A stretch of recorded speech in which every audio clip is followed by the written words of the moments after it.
previous study, David established a statute or an ordinance with respect to sharing rewards, not only with those that had gone into battle, but also those that worked to support the soldiers that had gone on ahead.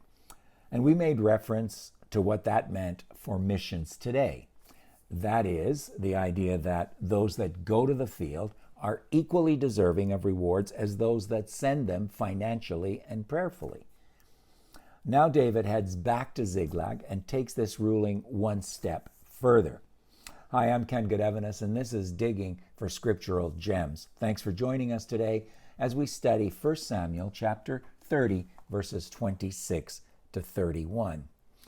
David makes the decision to take some of the loot or the spoils that they got from slaughtering the Amalekites and to have it sent throughout the land to the elders of the tribe of Judah, his tribe, and to his friends therein.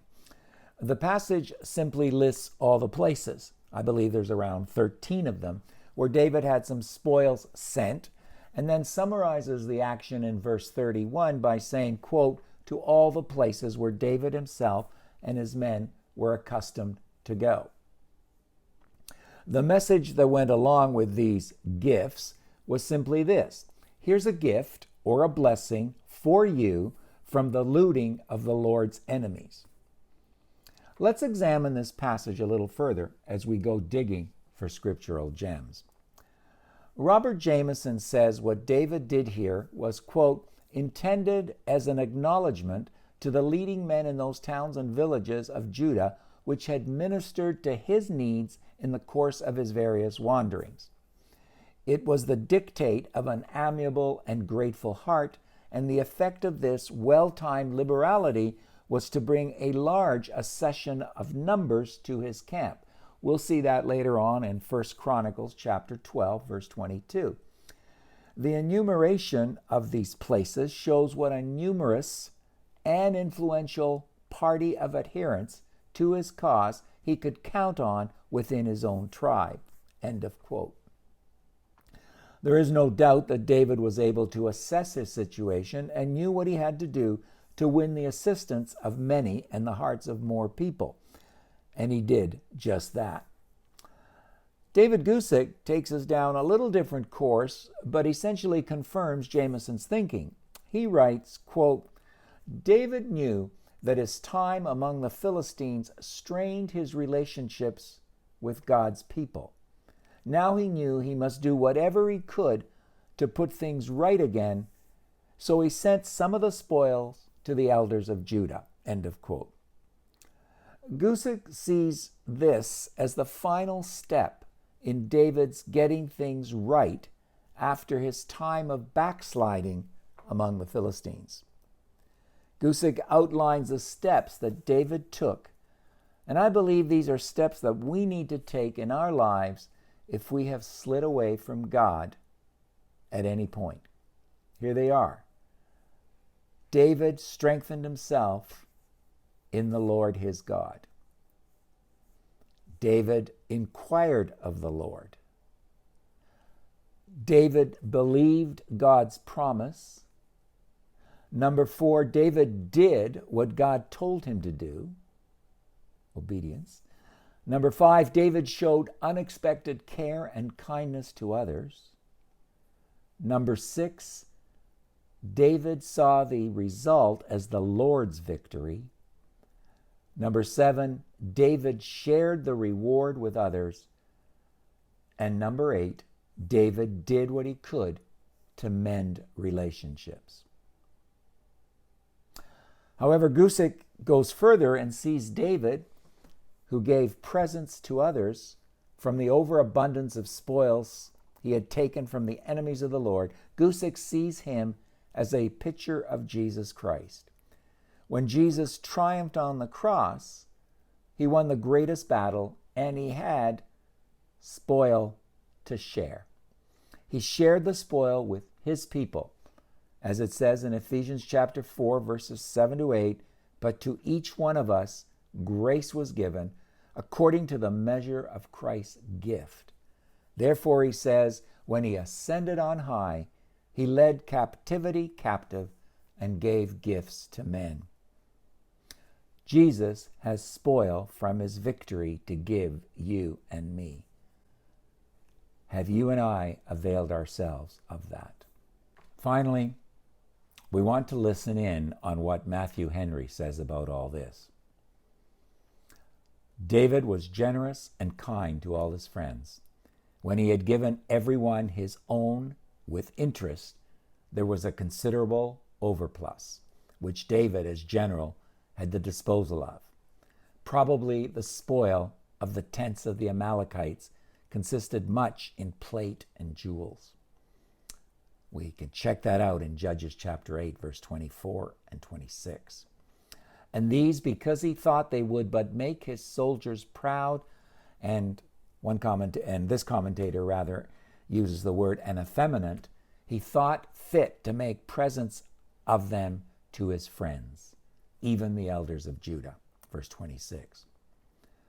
Several places are here named to which he sent these presents, all of them in or near the tribe of Judah.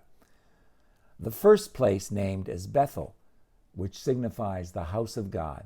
That place shall be first served for its name's sake. Or perhaps it means not the city so called, but the place where the ark was, which was therefore the house of God. Thither David sent the first and the best to those that attended there. Hebron is named last, verse 31, probably because thither he sent the residuum, which was the largest share, having an eye upon that place as fittest for his headquarters later on, as we will see in 2 Samuel chapter 2, verse 1. Now, in David sending these presents, Matthew Henry says we can see 4 strong characteristics of David, and thus characteristics of a great leader. Here they are. Number 1, his generosity.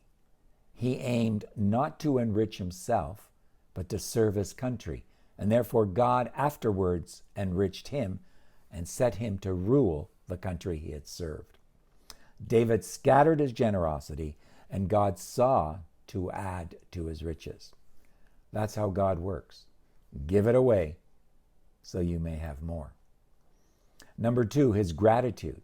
He sent presents to all the places where he and his men were wont to haunt or visit, verse 31.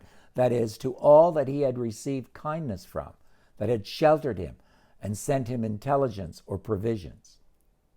Note, Henry says, quote, honesty as well as honor obliges us to pay back the favors that have been done us, or at least to make a real acknowledgement of them as far as is in our power to do so. Number 3, his piety. He calls his present a blessing, for no present we give to our friends will be a comfort to them, but as it is made so by the blessing of God. It intimates that his prayers for them accompanied his present. He also sent it out of the spoil of the enemies of the Lord. So he calls them, not his enemies, enemies of the Lord. That's the battle we're in, that they might rejoice in the victory for the Lord's sake and might join with him in thanksgiving for it. And finally, his policy. He sent these presents among his countrymen to engage them to be ready to appear for him upon his accession to his throne, which he now saw closer at hand. A man's gift maketh room for him. He was fit to be a king, who thus showed the bounty and liberality of a king. Munificence recommends a man more than magnificence. The Ziphites had none of his presents, nor did the men of Keilah. And thus David showed that though he was such a saint as not to revenge affronts, yet he was not such a fool as not to take notice of them. End of quote. You know, the more I study the account of this man David, the more I appreciate his leadership style. A true leader who himself was led by God. You and I can learn a lot. David was kind where he needed to be, but also firm where it was appropriate. doling out consequences where necessary. And the more he inquired of God before taking such actions in either direction, and the more he gave God the glory, the more successful were the outcomes. Oh, to have leaders like that today, leading us, leading our churches, leading our families, leading our countries, leading the world. Next time, we're going to return to Saul. I know some of you have missed him. One more time in this book. Again, spoiler alert, it will get messy. So join us for that.